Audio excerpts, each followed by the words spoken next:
ஒரு பிரேக்கிங் ஒன்று வந்திருக்கு, பார்த்துட்டு வரோம். ஹரியானா, ஜம்மு காஷ்மீர் சட்டமன்ற தேர்தல்களில் பதிவான வாக்குகளை எண்ணும் பணி தற்போது தொடங்கியிருக்கு. கூடுதல் டீட்டெயில்ஸோட இணைகிறாரு நம்ம ரிப்போர்ட்டர் மதியழகன். இது பற்றின டீட்டெயில்ஸ்.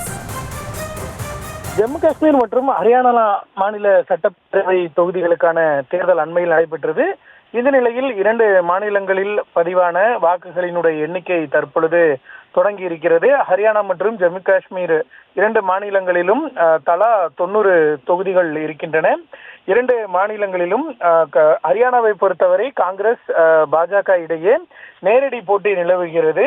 அங்கு இருக்கக்கூடிய 90 தொகுதிகளில் 46 தொகுதிகளை பெறக்கூடிய கட்சி ஆட்சி அமைக்கும். கடந்த 10 ஆண்டுகளாக ஹரியானாவை பொறுத்தவரை பாஜக ஆட்சியில் இருக்கிறது. தேர்தலுக்கு பிந்தைய கருத்து கணிப்பை பொறுத்தவரை 55 தொகுதிகளுக்கு மேல் வெற்றி பெற்று காங்கிரஸ் இந்த முறை ஆட்சியை பிடிக்கும் என்று தேர்தலுக்கு பிந்தைய கருத்து கணிப்புகள் வெளியாகி இருக்கின்றன. தேர்தலுக்கு பிந்தைய கருத்து கணிப்பு பொய்க்கும், பாஜக தான் மீண்டும் ஆட்சி அமைக்கும் என்று பாஜக சார்பில் தெரிவிக்கப்பட்டு வருகிறது.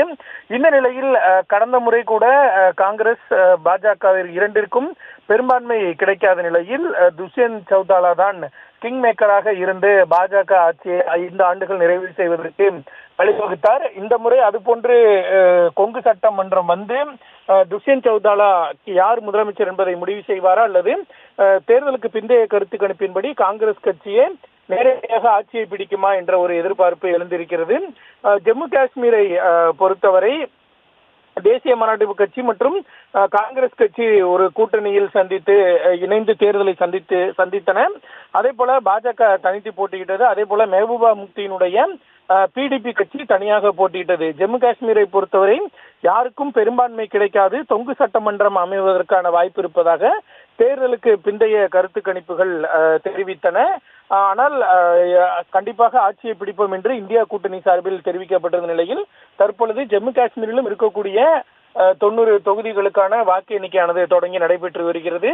ஜம்மு காஷ்மீரை பொறுத்தவரை அந்த மாநிலத்திற்கு சிறப்பு அதிகாரம் வழங்கப்பட்ட அந்த அரசியல் சாசன பிரிவு 370 ரத்து செய்யப்பட்டு அந்த மாநிலத்தினுடைய மாநில அந்தஸ்து பறிக்கப்பட்டு ஒரு யூனியன் பிரதேசமாக மாற்றப்பட்டு துணைநிலை ஆளுநரினுடைய ஆட்சியின் கீழ் ஜம்மு காஷ்மீர் இருந்து வரும் நிலையில் சுமார் 10 ஆண்டுகளுக்கு பிறகு ஜம்மு காஷ்மீரில் தற்பொழுது தேர்தல் நடந்திருப்பது குறிப்பிடத்தக்கது.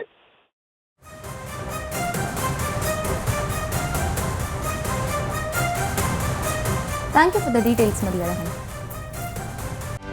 செய்திகளை உடனுக்குடனும் துல்லியமாகவும் தெரிந்து கொள்ள சப்ஸ்கிரைப் பண்ணுங்க.